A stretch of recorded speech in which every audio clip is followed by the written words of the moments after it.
तर राज्यातील बळीराजा पुन्हा एकदा संकटात सापडलाय। राज्यातील 9 जिल्ह्यांना अवकाळी पावसाचा तडाखा बसलाय। विदर्भासह मराठवाडा, पश्चिम महाराष्ट्राला अवकाळी पावसानं झोडपलंय। विदर्भातील अमरावती, वाशिम, बुलढाण्यामध्ये अवकाळी पाऊस झालाय, तर मराठवाड्यातील नांदेड, छत्रपती संभाजीनगरमध्ये अवकाळी पावसामुळे मोठं नुकसान झालंय। तर जळगाव, धुळे, अहमदनगर आणि नाशिक जिल्ह्यातही अवकाळी पावसामुळे मोठं नुकसान झाल्याचं पाहायला मिळालं।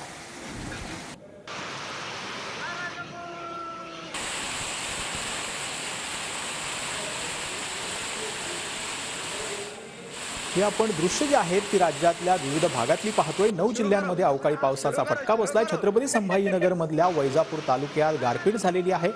तर दुसरीकडे आपण पाहतोय की चाळीसगावमध्ये कांदा असेल किंवा इतर पिकांचं मोठ्या प्रमाणावर नुकसान झालंय। तर हातातोंडाशी आलेला घास पावसानं धुळ्यामध्ये हिरावल्याचं आपल्याला पाहायला मिळालं।